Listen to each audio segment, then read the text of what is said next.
ಸಾವ ನೀ ಕೆಟ್ಟ ವಿಷದ ಹಾವ ನಂಗ ಕಚ್ಚಿ ತಂದ ಸಾವ ಪ್ರೀತಿ ಪ್ರೇಮ ಅನ್ನೋ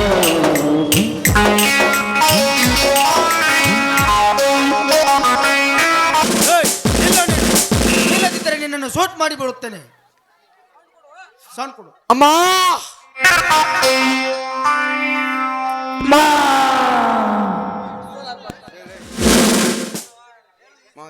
ಹೇಳು, ಈ ಸೂಟ್ ಕೇಸಲ್ಲಿ ಏನು ಬಚ್ಚಿಟ್ಟುಕೊಂಡು ಹೋಗ್ತಿದೆಯೋ?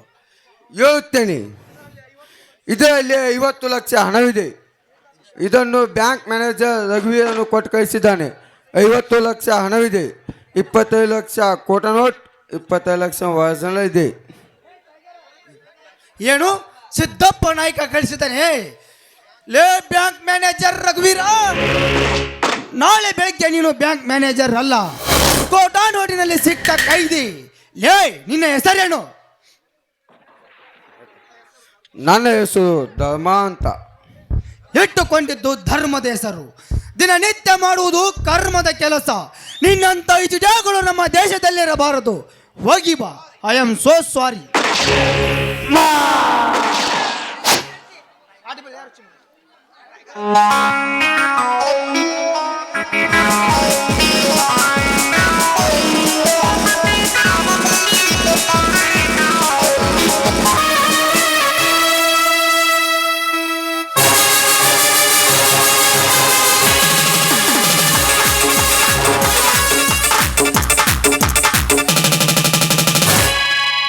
ಇನ್ಸ್ಪೆಕ್ಟರ್ ನಿಂತಿಕೋ.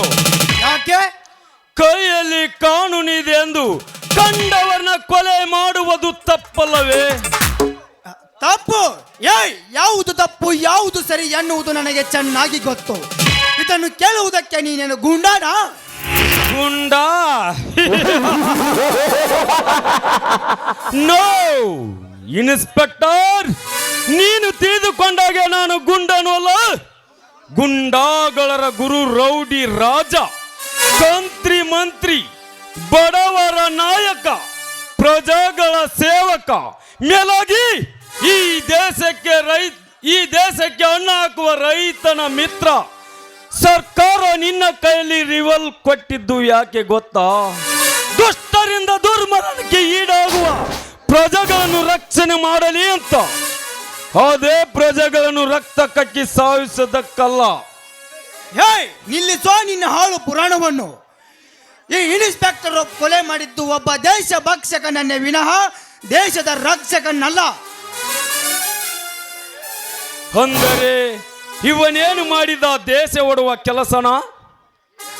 ಏನು ಮಾಡಿದನೆಂದು ನನ್ನನ್ನೇನು ಕೇಳ್ತೀಯ? ನೋಡಿದಿ, ಇದರ ತುಂಬಾ ಕೋಟಾ ನೋಟನ್ನು ಒಯ್ಯುತ್ತಿದ್ದಾನೆ. ಇಂಥವನನ್ನು ಸುಮ್ಮನೆ ಬಿಡಬೇಕಾ? ಬಿಡಬಾರದು ಇನ್ಸ್ಪೆಕ್ಟರ್, ಬಿಡಬಾರದು. ತಪ್ಪು ಮಾಡಿದವರನ್ನು ಸಾಯಿಸಬೇಕೆನ್ನುವ ನಿರ್ಧಾರ ಮಾಡಿದೆಯಲ್ಲ, ಅದು ತಪ್ಪು. ಇವನನ್ನು ಹಿಡಿದುಕೊಂಡು ಸ್ಟೇಷನ್ನಲ್ಲಿ ಹಾಕಿ ಒದ್ದು ಬಾಯಿ ಬಿಡಿಸಬೇಕಿತ್ತು.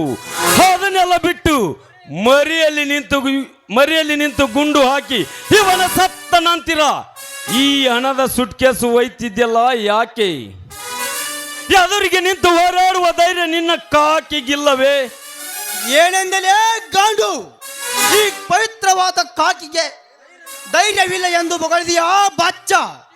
ನಿನ್ನಂತ ನೂರಾರು ರೌಡಿಗಳನ್ನ ತೆಗೆದು ನಾ ಮರ್ತನಂತೆ ಮಾಡುವುದಕ್ಕನೋ ಈ ಕಾಕಿ. MLA, MP, ಮಂತ್ರಿ ಅವರು ತಪ್ಪು ಮಾಡಿದರವರ ಅಧಿಕಾರ ಲೆಕ್ಕಿಸದೆ ಅಂತವರನ್ನು ಬೇದಿಯಲ್ಲಿ ತಂದು ಸೆರೆಮನೆಗೆ ಅಟ್ಟುವುದಕ್ಕನೋ ಈ ಕಾಕಿ. ನಿನಗೆ ಗೊತ್ತಿಲ್ಲವೇ ಬ್ರಿಟಿಷ್ ಕರ್ನಾಟಕ ಪೊಲೀಸ್ ಅಂತ? ಬ್ರಿಟಿಷ್ ಕರ್ನಾಟಕದ ಪೊಲೀಸ್? ನೋ ಇನ್ಸ್ಪೆಕ್ಟರ್, ಇದುವರೆಗೂ ನೀನು ಕಿರ್ಚಿಕೊಂಡಿಯಲ್ಲ, ಅದು ತಪ್ಪು. ತಪ್ಪು ಮಾಡಿದವರನ್ನು ಹಿಡಿದುಕೊಂಡು ಹೋಗಿ ಸ್ಟೇಷನ್ನಲ್ಲಿ ಹಾಕಿ. ಇದುವರೆಗೂ ನಿನ್ನ ಕಾಕಿಯ ದುಷ್ಟಿಯಲ್ಲಿ ಯಾವ MLA MP ತಪ್ಪು ಮಾಡಿಲ್ಲವೇ? ನೂರಾರು ಎಕರೆ ರೈತರ ಆಸ್ತಿಯನ್ನು ಎತ್ತಿ ಹಾಕಿದ MLA ನಿದ್ದಾನೆ, MP ನಿದ್ದಾನೆ. ಅವರಿಗೆ ಯಾವ ಶಿಕ್ಷೆ ಕೊಟ್ಟಿದ್ದೀರ ಇನ್ಸ್ಪೆಕ್ಟರ್? ಹೇಳು ಇನ್ಸ್ಪೆಕ್ಟರ್, ಹೇಳು. ಯಾಕೋ ಬಹಳ ಗುರಾಯಿಸುತ್ತಿದ್ದೀಯಲ್ಲ? ಕಾನೂನಿನ ಬಗ್ಗೆ ನಿನಗೇನು ಗೊತ್ತು? ಸುಮ್ಮನೆ ಹೊರಟು ಹೋಗು. ಅರ್ಹತ್ಯೋ ಅಥವಾ ನಿನ್ನ ಕೊಪ್ಪಿದ ದೇಹವನ್ನು ಇಬ್ಬಾಗ ಮಾಡಿ ಈ ಪೊಲೀಸ್ ಪವರ್ ಏನೆಂದು ತೋರಿಸಬೇಕು. ಇನ್ಸ್ಪೆಕ್ಟರ್ ಮುಚ್ಚು ಬಾಯಿ. ಈ ಕೊಬ್ಬಿದ ದೇವನು ಇಬ್ಬಾಗ ಮಾಡುತ್ತೇನೆ ಎಂದು ಉಪ್ಪಿ ಮಾತನಾಡಬೇಡ. ಇಷ್ಟೊತ್ತಿಗೆ ನಿನ್ನ ಹಸಿ ಮಾಂಸವನ್ನೇ ಅರಿದು ತಿಂದು ಬಿಡುತ್ತಿದ್ದೆ. ಬಟ್ ನನ್ನ ಮನಸ್ಸು ನಿನ್ನೊಡನೆ ಯಾವತ್ತ ಮಾತನಾಡಿದ ನೆನಪು ಬರ್ತಿದೆ. ಅದಕ್ಕೆ ನಿನ್ನನ್ನು ಕೈ ಬಿಡುತ್ತಿದ್ದೇನೆ. ಬದುಕಿಕೋ, ಬರುತ್ತೇನೆ. Be careful.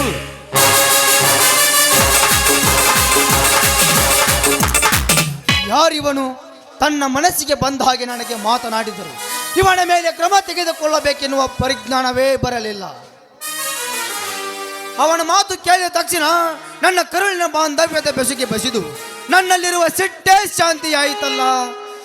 ಹಾಗಾದರೆ ಇವನು ಯಾರಿರಬಹುದು? ನಾಳೆ ಇವನನ್ನ ಭೇಟಿಯಾಗಲೇಬೇಕು.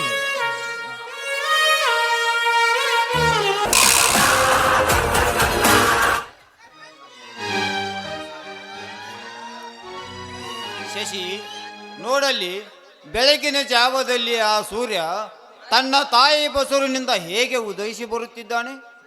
ಹೌದು ಸ್ವಾಮಿ, ಬೆಳಗಾದ ತಕ್ಷಣ ಏಳುವುದು, ಹೊತ್ತಾದ ಕಾಲಕ್ಕೆ ಮುಳುಗುವುದು, ಇದು ದಿನನಿತ್ಯ ಸೂರ್ಯನ ಕೆಲಸ.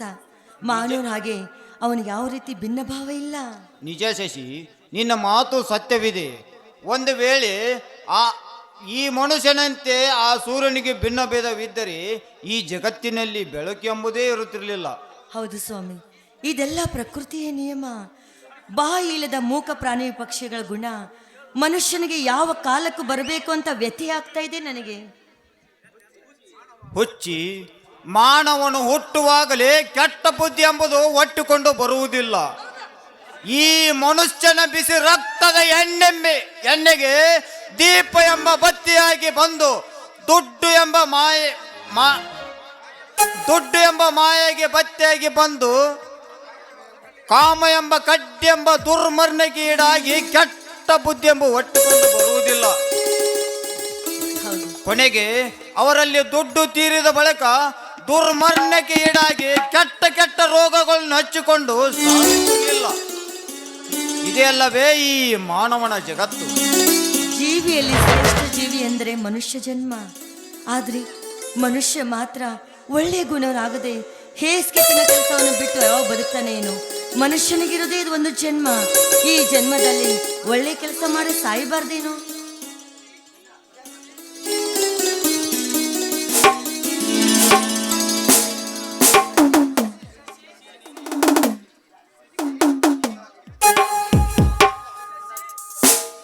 ಶಶಿ, ನೀನು ತಿಳಿದುಕೊಂಡ ಹಾಗೆ ಯಾವುದೂ ಇಲ್ಲ.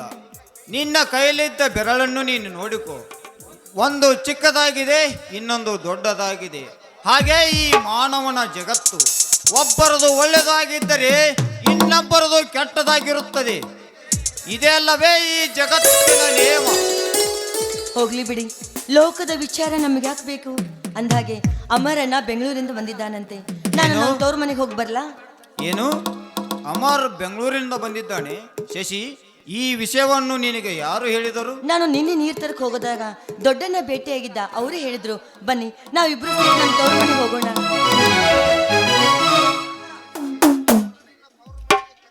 ಶಶಿ, ನಿನ್ನನ್ನು ನಿನ್ನ ತವರ ಮನೆಗೆ ಕರೆದುಕೊಂಡು ಹೋಗುವುದೆಂದರೆ ನನಗೆ ಕಷ್ಟ. ಯಾಕ್ರಿ? ನಾನು ತವ್ರ ಮನೆಗೆ ಹೋಗ್ತೀನಿ ಅಂದಮೇಲೆ ನಿಮಗೆ ಯಾಕ್ರಿ ಕಷ್ಟ ಆಗುತ್ತೆ? ಯಾಕೆ ಕಷ್ಟವೆಂದು ಕೇಳುತ್ತಿರುವಲ್ಲ ಶಶಿ. ನೀನು ಹೊಸದಾಗಿ ಪೊಲೀಸ್ ಆಫೀಸರ್ ಆಗಿ ಬಂದ ನನ್ನ ತಂಗಿಯನ್ನು ನಿನ್ನ ಅಲ್ಲೇ ಬಿಟ್ಟು 4-5 ದಿನಗಳ ಕಾಲ ಅಲ್ಲೇ ಬಿಟ್ಟು ಹೋಗಿ ಎಂದರೆ ನಾನು ನಿನ್ನ ಅಲ್ಲೇ ಬಿಟ್ಟು ನಾನೊಬ್ಬನೇ ಇಲ್ಲಿಗೆ ಹೇಗೆ ಬರಲಿ? ಓಹೋ, ನನ್ನ ಕಷ್ಟ ನೋಡೋಕ್ಕಾಗದೆ ನಮ್ಮ ಮನೆಯವರು ನೀನು ಇಲ್ಲೇ ಇದ್ದು ಬಿಡು ಅಂತ ಹೇಳಿದ್ರೆ ನೀವು ನನ್ನ ಜೊತೆ ನಮ್ಮ ತವ್ರ ಮನೇಲಿ ಇದ್ದು ಬಿಡ್ತೀರಾ? ಹೆಂಡತಿ ಎಂದರೆ ನಿನ್ನಂತೆ ಹೆಂಡತಿ ಇರಬೇಕು. ಜಾನೇ ನೀನು.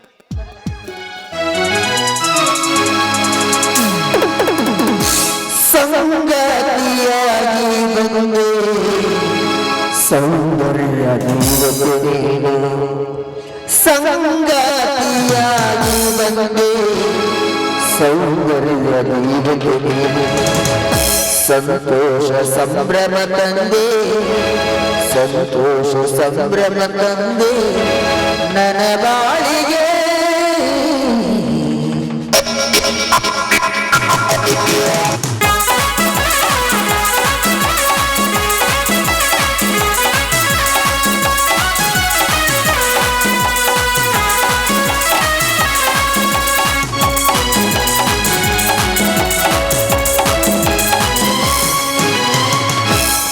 ಸಂಗಾತಿಯಾಗಿ ಬಂದೆ ಸೌಂದರ್ಯ ದೈವಕ್ಕೆ ಸಂಗಾತಿಯಾಗಿ ಬಂದೆ ಸೌಂದರ್ಯ ದೈವಕ್ಕೆ ಸಂತೋಷ ಸಂಭ್ರಮ ತಂದೆ ಸಂತೋಷ ಸಂಭ್ರಮ ತಂದೆ ನನ್ನ ಬಾಳಿಗೆ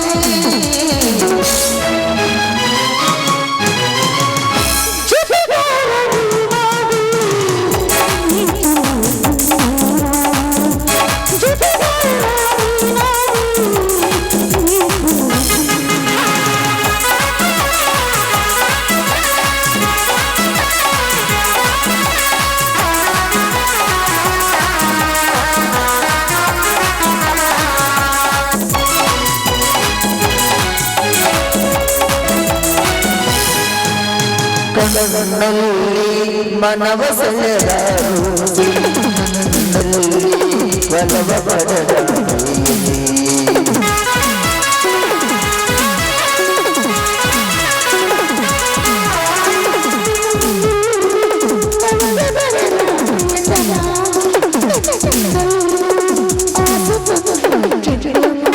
ನನ್ನ ಮನದ ದೇವತೆ ನನ್ನ ಮನದ ದೇವತೆ ಹೃದಯದ ಒಂದು ನೀನಾದೆ ನೀನಾದೆ ನೀನಾದೆ ಲಾ ಲಾ ಲಾ ಲಾ ಲಾ